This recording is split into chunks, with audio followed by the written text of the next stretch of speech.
Sorry, if it's not on social, it's not happening, so I just have to. I don't exist until the camera starts rolling.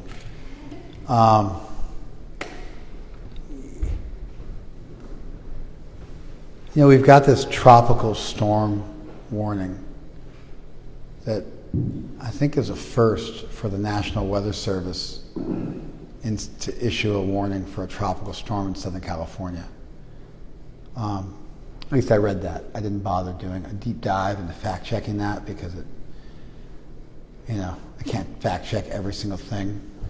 And I also heard we hadn't had a storm like this in 84 years. I'm 51 and I was born in Southern California. It's never happened in my lifetime. I think it's going to amount to a whole lot of nothing. I think we're going to have like 20 mile an hour winds, 30 mile an hour winds, which we have every year anyway. It's not that big of a deal. And we'll get, it'll dump a couple inches of rain, which is, it's a lot for here. It's not a lot for most of the rest of the world.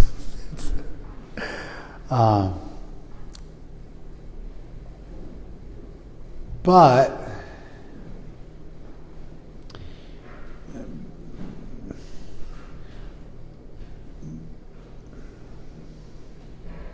I've had to make some pivots. We've got this new acai superfood bowl concept that we're going for at my restaurant, and we were going to launch today. But then with the inclement weather on Sunday, it was like, we'll drop it today, but it'll be soft, and we'll do the big launch next Saturday. Because people are going to be freaking out on today about tomorrow, and then there'll be the aftermath on, in most of the rest of the world, this doesn't happen. It rains regularly, and you just carry an umbrella with you, and life goes on. I saw I think it was on Instagram, but I'm not 100% sure, but I saw this. It was a video of people working in an office building in Southern California. Like there was like thunder, and like people started freaking out and like hiding under their desks. And like a little bit of rain came down, and people were like melting and having conniptions. And then it stopped. After 15 seconds or so, and people were like, "Oh my God, did you experience that?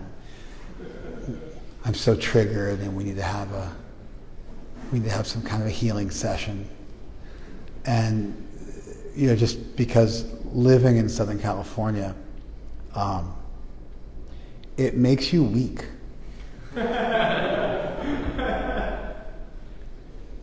You don't have to be weak if you live in Southern California. You can find other ways to toughen you up, but in terms of the weather, it makes you weak. And if people live in a fierce place and then they move here, they become weak.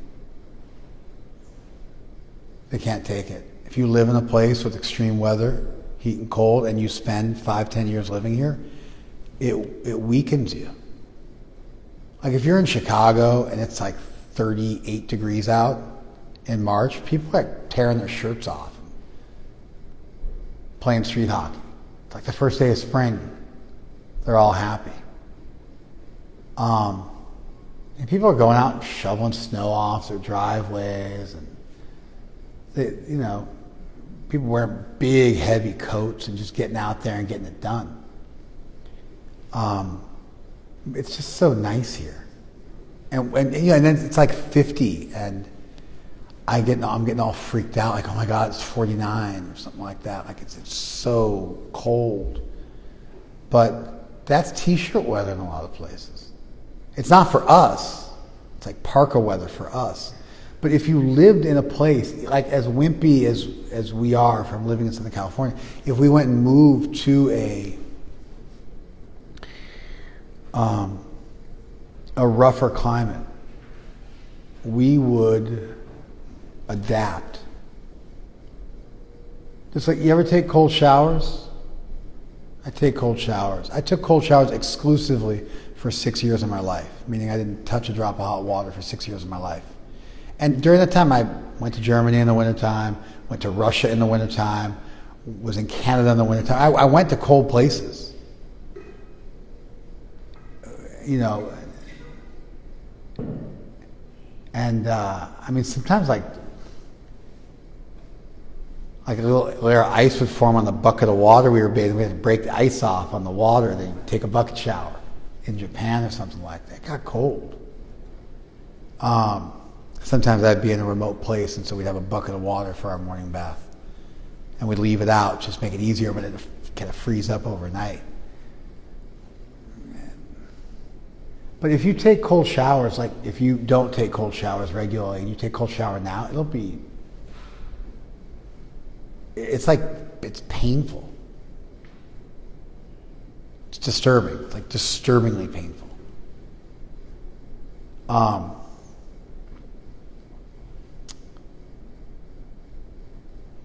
But if you do it for a few weeks or even just a few days, it starts to become not that big of a deal. Human beings adapt well. You know, a lot of times we talk about people can't really change or this or that, and people are stuck in their ways, and you look at your own life and you see how you're stuck in your ways. But the reality is we're quite adaptive.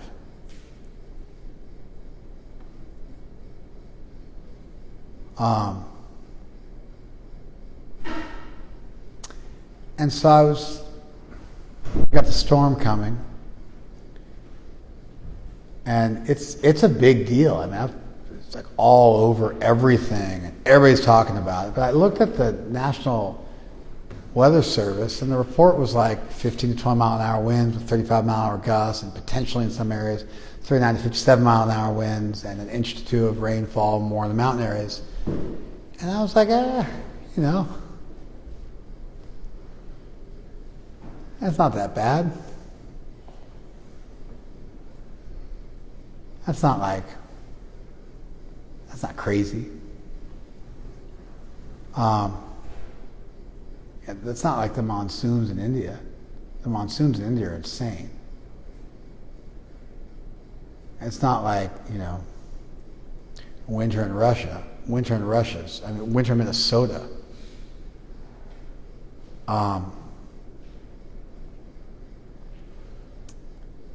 But just because there's so much of this warning about the weather,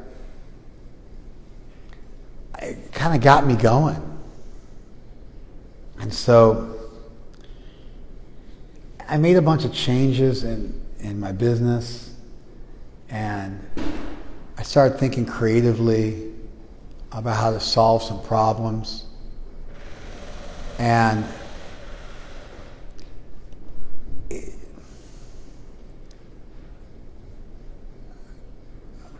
I think it's really important to subject yourself to adverse situations voluntarily on a regular basis. And I think adverse circumstances are beneficial for us. And I think when things are going smooth, we tend to become complacent, at least I know I do. And I think it's important for me to get shook up. Because when things are working, even in a mediocre way, if I'm not forced to change, I'll drag it out. I'll stay in a mediocre situation until it becomes painful enough where I have to move. And when I have to move, I can pivot pretty quick. And I can be pretty ingenious. And I can figure stuff out. You know, I'm not the dullest tool in the shed. I might not be the sharpest, but I'm not the dullest.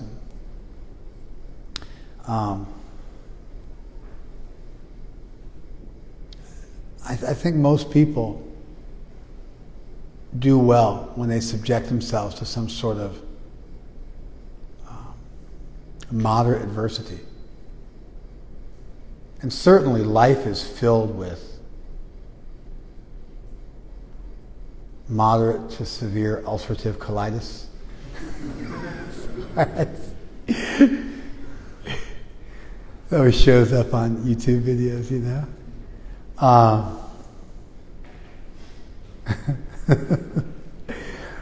Certainly the world is filled with moderate to severe reversals. And if you don't get used to dealing with them, you're going to be like that Southern California person who encounters inclement weather and is just ill prepared for it. Putting yourself in harm's way.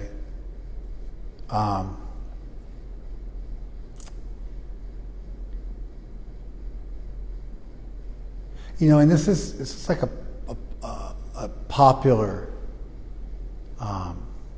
trope in the men's movement, that men specifically having large amounts of testosterone coursing through their veins compared to women are built for fighting, are built for warfare, are built for adversity, and that we need to subject ourselves to stressful situations on the regular just to feel whole.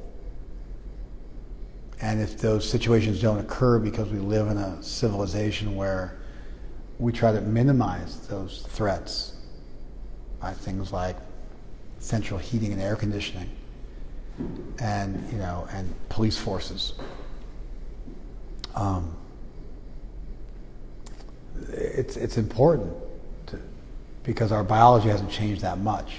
Our biology is much older than our current culture. And so it's important that we subject ourselves to difficulty. I don't think it's just for the men's movement. I think it's true across the board.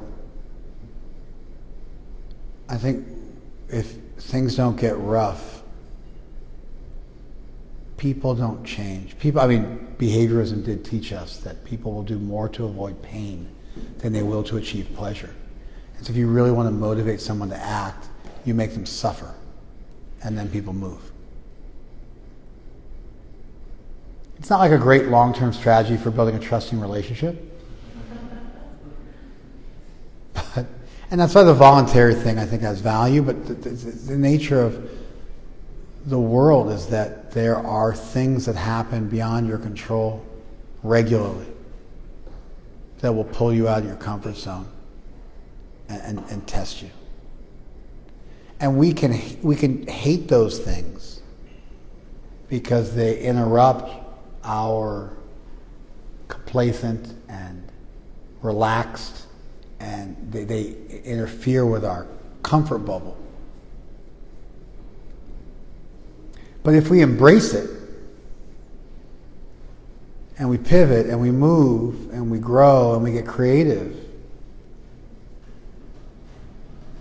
you know, there's always that popular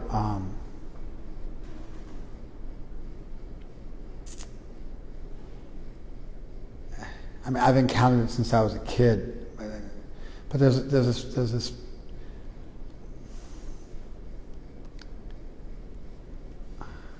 popular narrative you find amongst entrepreneurs that if they lost everything, they'd be able to just reinvent themselves because they've got the successful mindset. And so they're going to bring that to whatever situation they're into. And they'll be able to recreate their success, specifically their wealth.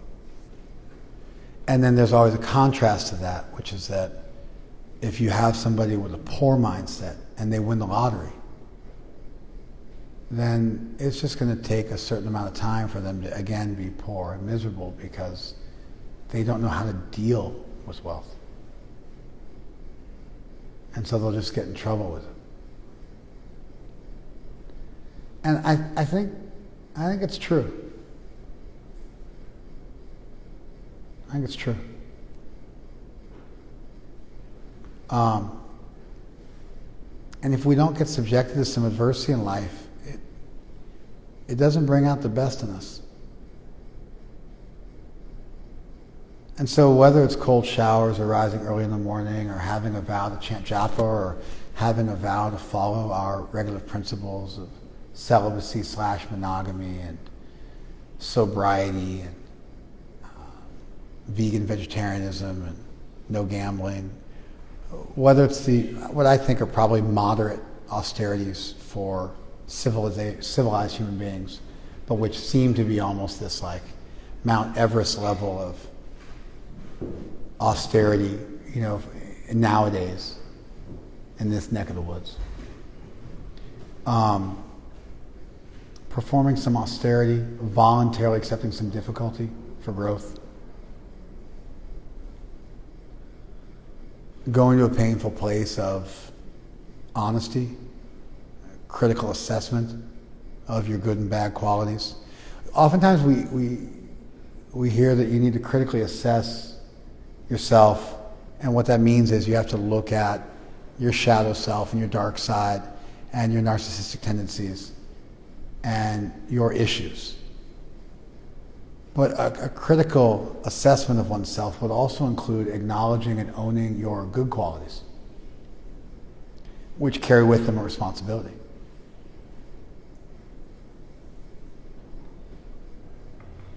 Your good qualities, it's like unto those whom more is given, more is expected. Looking at your good qualities is also sobering. And looking at your bad qualities can, in some ways, be quite convenient because it can give you an excuse to wallow. Acknowledging your good qualities, in contrast, can be extremely challenging because you have to live up to them.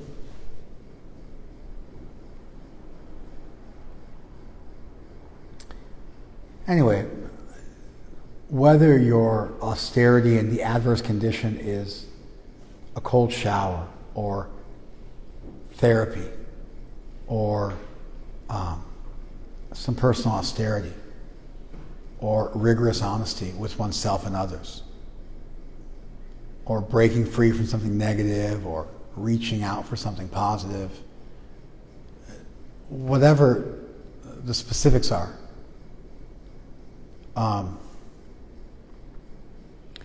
I think there's great value for human beings in that, and I honestly don't really see people excelling in life without that. A certain amount of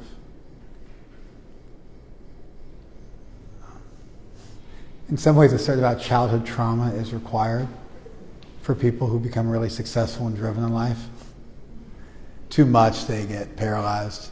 Too little, they're just good people, but not insanely motivated. But the real high achievers inevitably will trace their high achieving tendencies to some moderately difficult circumstance they grew up with that they had to overcome, and they've been trying to combat that, and that pushes them. It's a motivator, it's a drive. And we'll get to the verse I want to look at today, but I think storms are good. I think ultimately our nature, because of our incredibly, if you suffer trauma and reversal in your life, they've done studies that people who don't talk about it suffer less depression on the front end and more depression on the back end. People who talk about it and get into it become more depressed on the front end. But a year later, they're less depressed. Because when we can make sense out of something, when we can understand something, we're made to understand. We have these massive, massive prefrontal cortices, multi-layered, and this incredible ability to think profoundly. It's what all human beings have. It's the good quality that we have compared to all other animals. It's what makes us an apex predator. We're brilliant. Compared to every other species of animal on the planet. We are, it's like on a superhero level of brilliance. And we have this natural, innate tendency to want to understand things. And when you understand something, even something awful or traumatic or terrible, it no longer haunts you. It's like a superpower we have. That through our understanding of situations, we become free of the deleterious effect of those situations.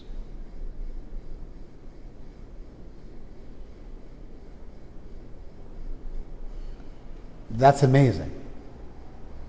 And so this, subjecting oneself voluntarily to difficult circumstances and embracing those that come of their own accord. And then learning from them and pivoting and getting creative and making progress and letting go of the old and embracing the new and learning what really matters and going deep, maybe holding on to something that's critical, not letting that go under any circumstances, a core value, for example.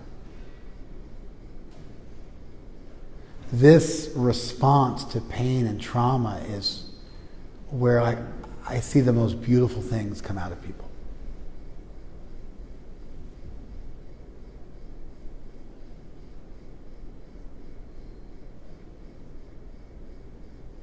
Reconciling it. So we don't have to blame an unfair creator for things we're subjected to that we don't feel we deserve. Working that stuff out, which again is just this incredible cognitive capacity being utilized.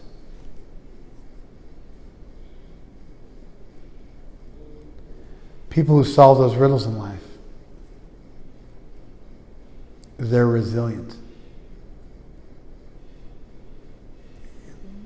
The world can't knock them down, even when it does. They get to a place that's beyond time in the sense that they get to a state of consciousness and a state of integrity and a state of understanding that is unaffected by the perturbations of this world and the reversals of this world. What an amazing thing. You can be in this world, but beyond this world in the sense that this world can't break you. Hell or high water.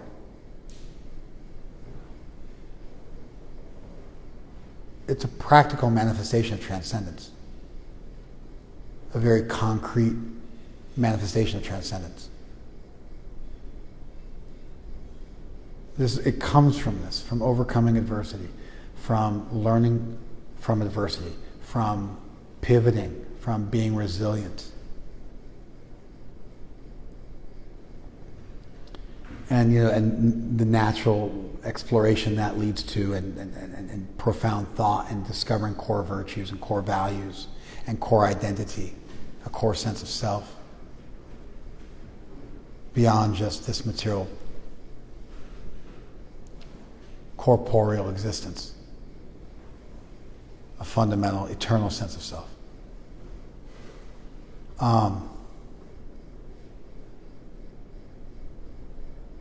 Yeah.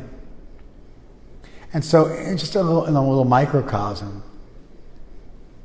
I did this kind of mini renovation of my restaurant today and connected with some people who are going to end up being excellent managers and some new concepts that we're going to work on. I think are going to help us deal with the impending recession, which especially affects a small,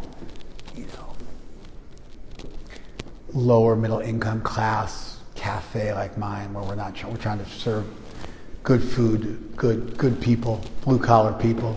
We're not trying to be too bougie.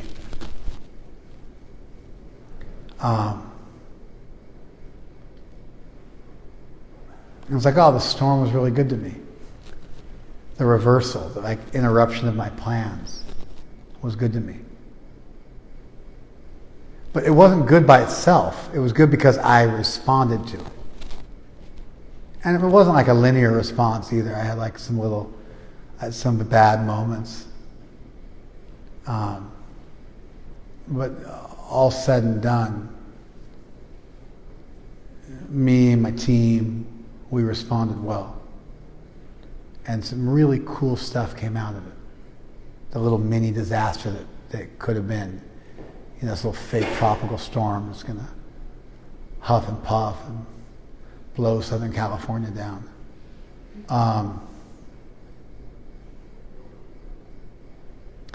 right, that's piece number one. And we could stop here and have a little discussion, but I'm just going to launch right into piece number two. So just to summarize it, the world throws any number of light, moderate, and severe difficulties at you. It's just the nature of reality. And if you're smart, you'll subject yourself to some all on your own, even on a good day. Go out and get after it even on a good day. Keep yourself sharp. And there's, the easy one is physical challenges. Go out there and work out, push yourself. It's just kind of it's like an ABC. It's just very straightforward. You go and work out and you sweat and make yourself uncomfortable, and it's good for you.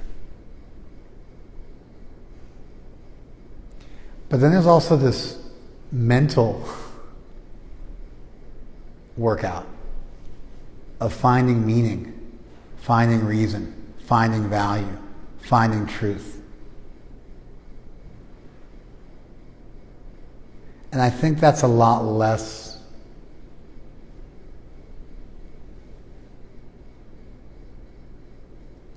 commonly discussed compared, let's say, to working out. However, it's no less important. In fact, in many ways, it's more important for human beings because it's what we're the best at.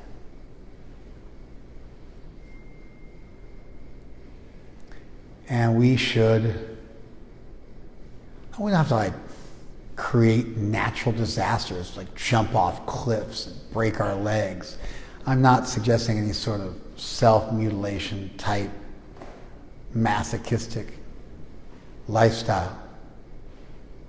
But we should embrace the difficulties which are unavoidable, which come of their own accord, and subject ourselves to some difficulties in general. Look back on our life and the trauma we've already been through and figure it out. And own our good and bad qualities and find motivation and learn to pivot and be creative. And the practical result of that is that you'll experience transcendence, because eventually you'll go to a deep enough place and you'll discover parts of yourself that are not material. And you'll be anchored to those. And time and tide won't be able to take them away. And you'll be solid,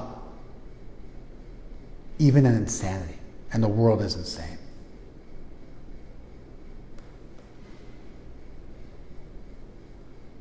Death of a loved one,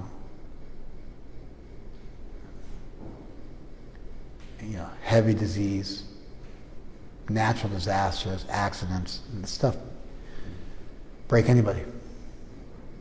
But not you, if you put this time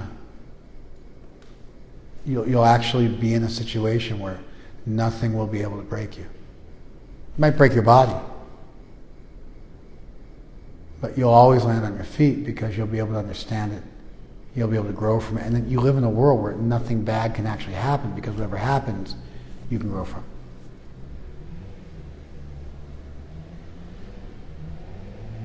It's a superpower.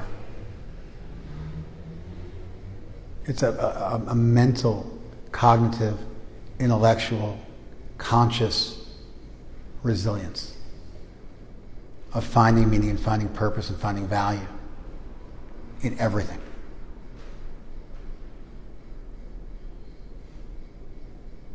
And then you can start to, the tapestry turns over and all those random threads all of a sudden start to make a lot of sense. It becomes, you can see it, the art. It's like when you look at a tapestry, it's beautiful on one side, completely bizarre on the other. But when you flip it over, you're like, oh, that's what's going on.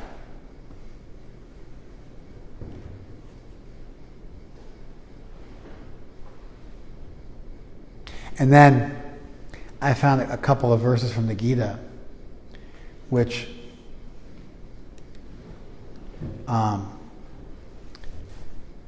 are interesting. They're in some ways subversive, and they would almost seem to be in contrast to what I just said. They would almost seem to be in contrast to what I just said.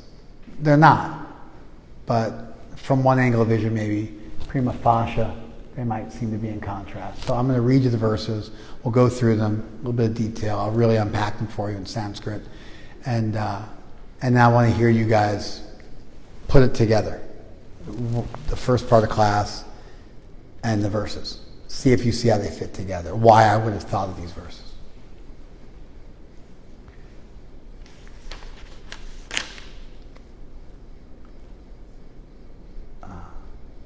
Matra sparshas tu kaunteya. Only touch, only sense perception, but only sense perception. Shita ushna, cold and heat. Sukha dukkha, giving pleasure and pain. Sensual experience, such as heat and cold, give pleasure and pain. Agama apayina anitya. They're coming and going all the time. They're impermanent. Tangs tatikshasva bharata. You must learn to tolerate them. You should tolerate them. You must tolerate them. It's only sense perception. It's only just heat and cold, pleasure and pain. Coming and going all the time, impermanent. You must tolerate this. And then yam hina vyatayantyete purusham purusharshava. A person who is not disturbed by these. Samaduka sukham dhiram, and is steady and the same, equipoised.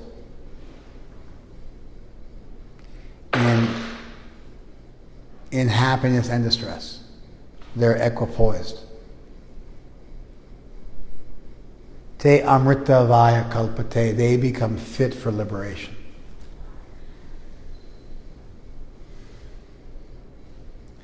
But sense perception, sensual experience, experiences with your five senses.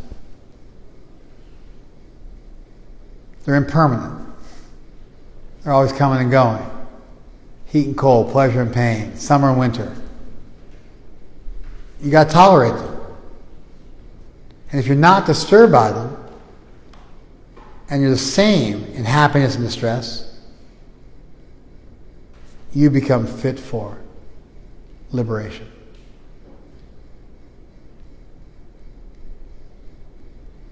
That's the verses.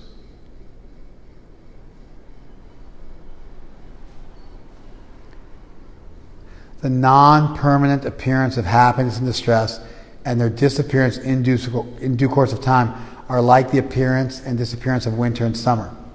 They arise from sense perception, and one must learn to tolerate them without being disturbed. The person who is not disturbed by happiness and distress and is steady in both is certainly eligible for liberation.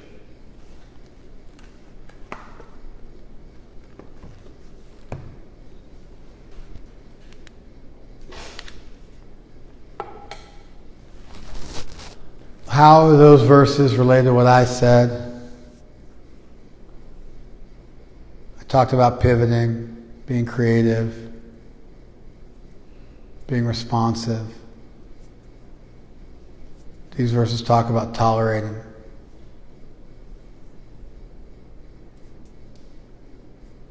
How are the two parts of class connected? How are these verses connected? What I said, on some level, they seem to be. These verses are recommending stoicism. I'm recommending responsiveness. Am I just that pick lousy verses that don't support what I'm saying? Is there some method to the madness? Yes?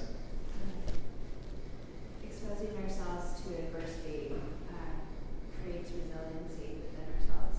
We find depths of reserves of strength that we didn't realize we had until we put ourselves in this situation. Okay, that's what I said in the first part of class. My question was now, how do those verses fit in with what I said? Because the verses seem to be recommending something like stoicism and tolerance. I mean, they don't seem to be. They are exactly recommending that. And whereas I'm recommending this pivoting and this resilience, this bouncing back and this creativity, I used all this kind of language when I was discussing. And so I'm seeing a basic, at least at first glance, contradiction between the two things that needs resolving. All right. So many hands. Let's go with Bailey. I think the way to resolve what you said initially in the two verses is that you mentioned it briefly in your first part, but changing your mindset to see that everything's actually going to make you grow. Okay. All right. That's what I said. But these verses are recommending tolerance. So again, it does not appear that you have resolved the contradiction that I have outlined now probably 5 times. You just simply appreciated the first part of my class. Am I missing something, or that's what they're doing, right? I'm setting up a contradiction. So the resolution to a contradiction means that you have to then take both statements and show how they're not actually contradictory, how they're actually, saying the same thing, or they're mutually complementary and they work together. That's just separate from, I see raised hands, separate from this particular discussion. When there's a contradiction, the resolution of the contradiction means you have to then join those two halves together.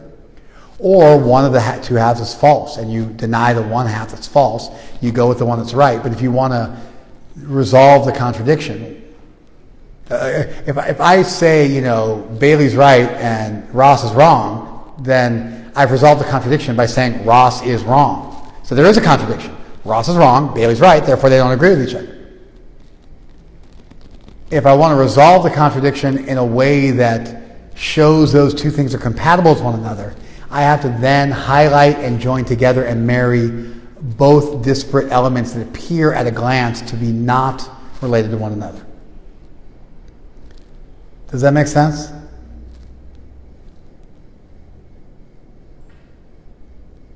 And I think it's important to understand that, because we should understand what we're doing. we should be able to think and see 2 points of view and go back and forth and do this or do this or do this.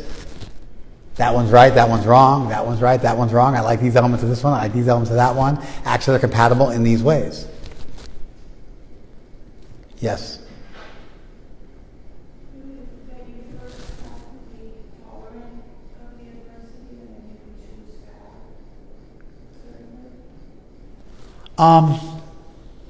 to that she did what the two of you didn't do. She joined the two things together. So tolerance comes first, then comes reaction. That's one way to resolve it, for sure. So this is a preliminary step that precedes the secondary step. And I said the second step first and the preliminary step second. And so they're resolvable in that this one happens first and that one happens second. It's certainly a resolution.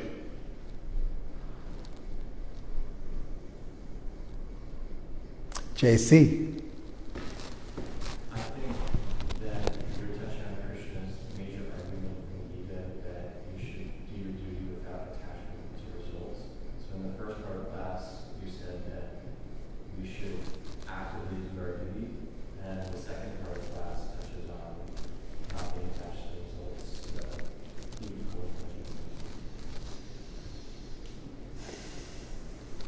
That's a resolution. It's a resolution too, yeah. That works too.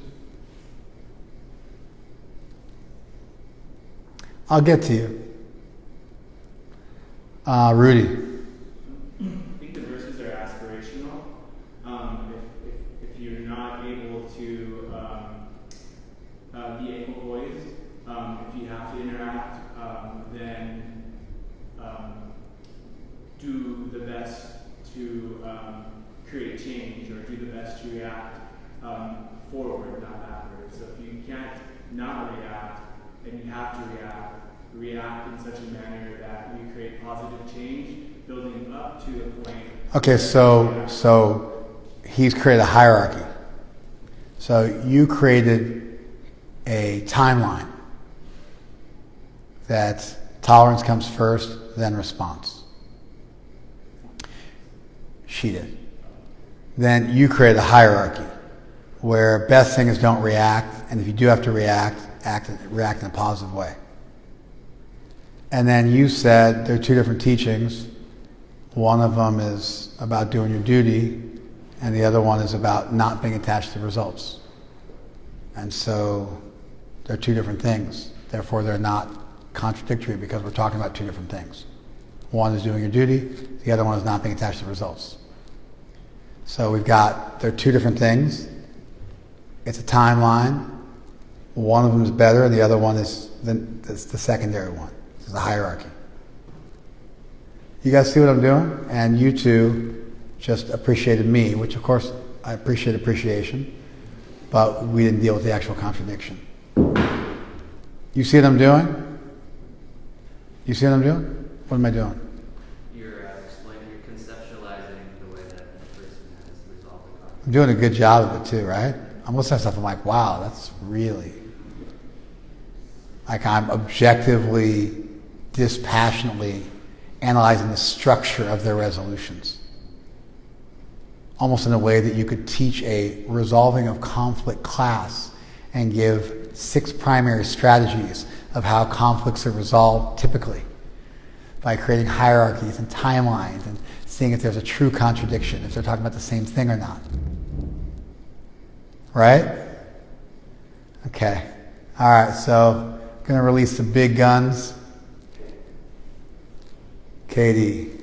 So nowhere in that verse did it say do not react. And it says remain equal poised in tough situations and joyful situations. So are you reacting to an adverse situation to kind of make it right? Or that shows you being equal poised. So that's bringing you back, like it's an adverse situation, it's bringing you down. And being equal poised means bringing you back to that level. So you're reacting to stay equal poised. You didn't disappoint. You guys might not have caught it. You weren't the most articulate, but I appreciated it. KD was actually jumping off of what you said. There are two different points. One is about doing your duty, the other one is not being attached.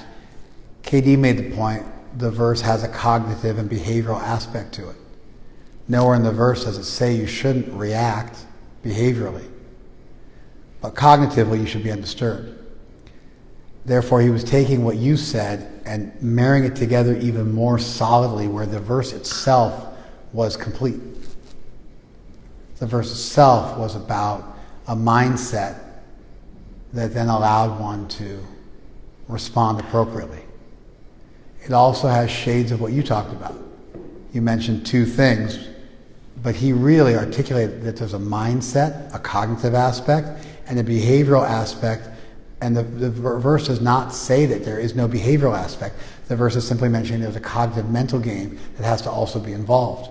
Therefore, the verse itself is complete, non-contradictory. Everything I said is allowable within the verse. And so he took elements of what you said, but he really, for me anyway, you married them together in a way which had not quite been done yet. You guys have been mainly doing this, and he kind of did a little jujitsu, so it's like right here is like one thing. You follow? So, great, excellent. Yeah? You're last, but not least. Go ahead. Yeah. Oh, okay. I see part one as a training ground where you're building character and you're learning how to react to challenging situations. And then the next part builds upon that because you've already built that character, that resiliency. So then when you come across difficult situations, you're no longer as attached to the results. You're going to act in a certain way, kind of like what Katie said, but it's going to build you already built it. You can evolve and then have an attachment element to it. I think you said something different than what everybody else has said. I certainly think there was considerable overlap with what other people said. But what I heard from you that was different and unique was that a certain degree of basic tolerance is required to exist in this world. Because the world throws stuff at you can't control. And if you don't have a certain level of stoicism as a precursor, as a baseline reality, you won't be able to function and interact in appropriate ways. And that stoicism is a training ground, it's a school, a la the 4 regulative principles I mentioned in my own class, which are ways of tolerating the pushings of lust and anger and what have you. And so those elements were there in my class, and this verse just explores them more as a critical element in being able to live in this world but not be of it. So I felt like you were overlapping with a lot, but I feel like you added something. And this thing about it being a training ground and it preparing you and it creating an integrity reminded me of what I'd said about the 4 regs in the class. So also didn't disappoint. And then Dom. So the first part of class, you described a proactive process where we're running after challenges and adversity and getting out there and doing things. And then those verses are more of a passive practice, where you're just tolerating, you're letting the seasons go by, the summer, and the spring, and you're just kind of sitting there. It might seem like a contradiction, not you running after it and sitting in one place at the same time. But actually, it's not a contradiction because there's room for both in how we live our life. For example, what's called acceptance and commitment therapy. You commit to acting your values, and you take action, but then you also accept what you can't control, and you accept the experience that comes with acting on your values. So like our baseline mindset is rational animals, or as animals is we just do what feels good and avoid what doesn't feel good. But as you're trying to evolve and grow, you stop caring so much about how you feel and more about what's important to you, and you just tolerate your sensations while you're taking action. Thank you. Yeah, I mean, you're articulate, you're erudite, well-spoken, contributed a lot, summarized what a lot of other people have said, added to it as well. Specifically, I appreciated this idea of accepting things you can't change and changing the things you can, like that 12-step prayer. I thought that was really nice the way you brought that in. So, well done. I'm going to jump in and just speak for a couple minutes and share what I was thinking of as a resolution.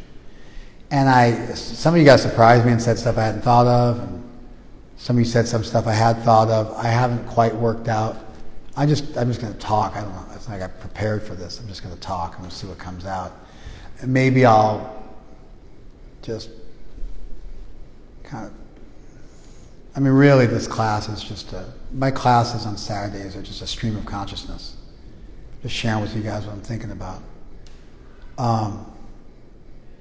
And so if I'm sharp, I might be able to point out some of the things you've all said, all the good things, and honor them, string them together. But I'm not sure what I'm going to do.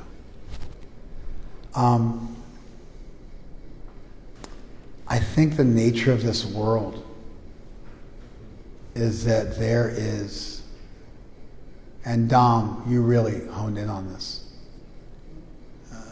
Not as much as I'm about to, but you touched it. You hit it, where I don't think everybody else did. The world is filled with bad stuff that's going to happen to you, and all you can do is tolerate. It's not like Rudy said, the best thing to do is tolerate and then maybe react. Sometimes the best thing to do is react. But if you can't react, then maybe you have to tolerate. So I don't agree with that. The best thing is just to tolerate. If somebody attacks my child, the best thing is not to tolerate. The best thing is to react. If I'm unable to react, if I'm tied up and I have to watch my child killed in front of me, I'm going to have to deal with that reality. So it might not be that tolerance is preferred and action is always secondary if you can't.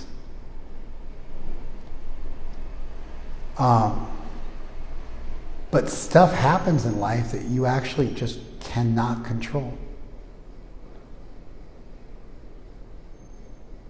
And that's a really heavy reality to accept.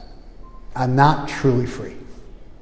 I have some degree of freedom, but I don't have true freedom. I don't have absolute freedom.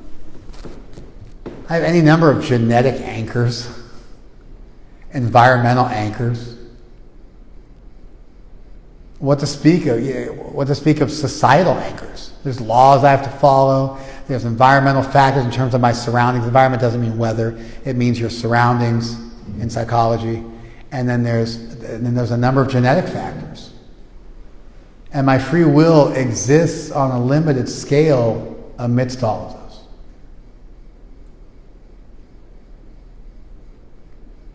And that's a radical idea that we have to sit with.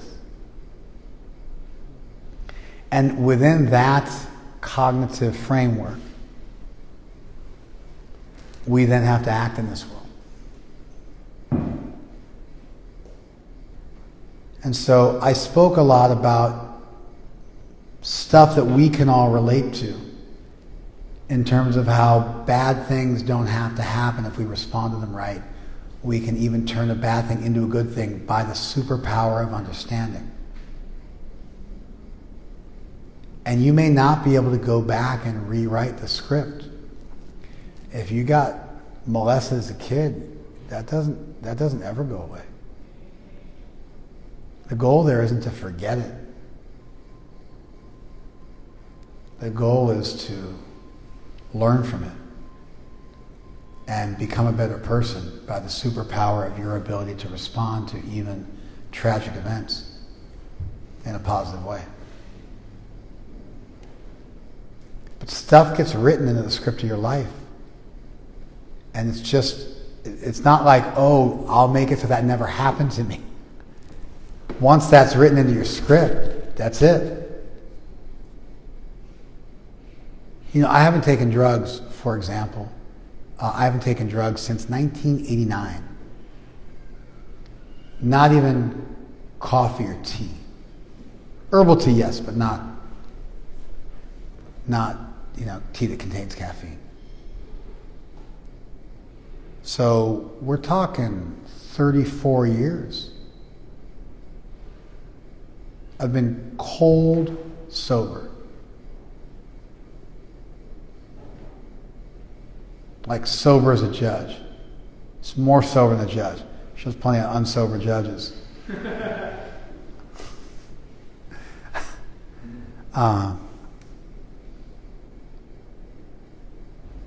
It's one of the reasons why cops always let me off when I'm speeding. They're always like, have you been drinking? I'm like, I haven't drunk since 1989, officer. Sober as a judge, as is my whole family, for life. None of them have ever drunk in their entire life. No one in our family's ever used drugs, legal or illegal, their entire life. Not even cigarettes, not even alcohol, not even caffeine. And I was like, have a nice evening, sir.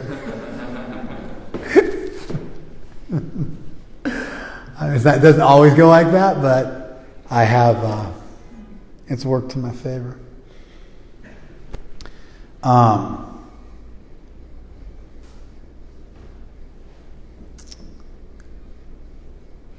I was addicted to crack cocaine for a hot minute in '88, and I can still remember it like a different lifetime. But I can remember, addiction.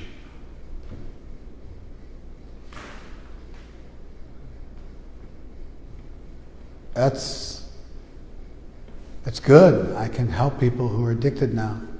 I understand what it's like. Been through it. Bummer, I zigged when I should have zagged, and I made lousy choices as a teenager. But I'll never use drugs again. I never have the urge to use drugs. Not even for a moment.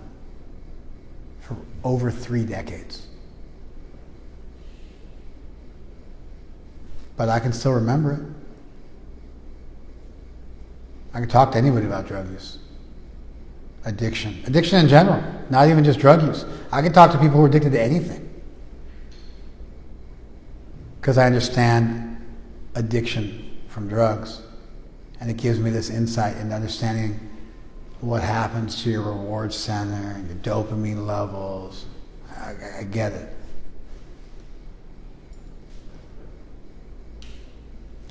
But I can't go back and just pretend, because I can remember. You follow? That etches on me.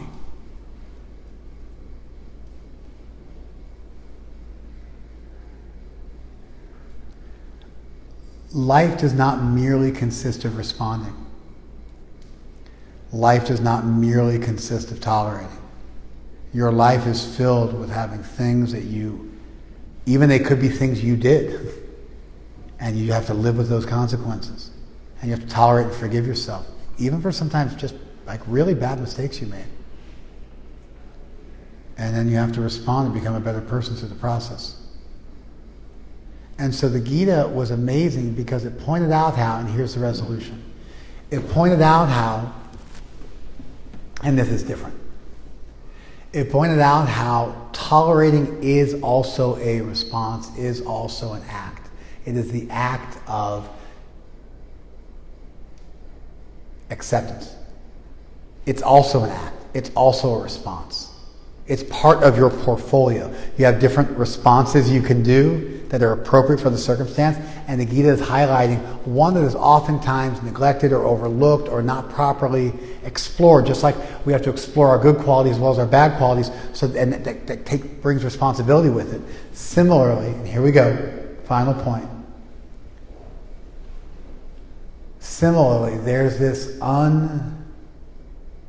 insufficiently explored reality that life oftentimes means the best thing you can do, the strongest response you can make is acceptance, forgiveness, tolerance.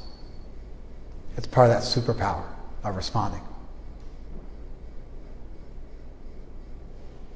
And so this is also a response. Just like all the other responses I have, it's just the response of not responding. Like that famous Rush song, if you choose not to decide, you still have made a choice. And so it's that, you follow, are you judging me for judging? Don't judge. Are you judging if I judge? You saying I've done something wrong? So you're judging me for judging.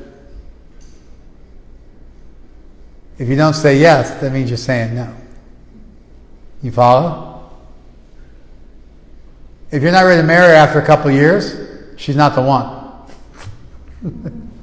You follow?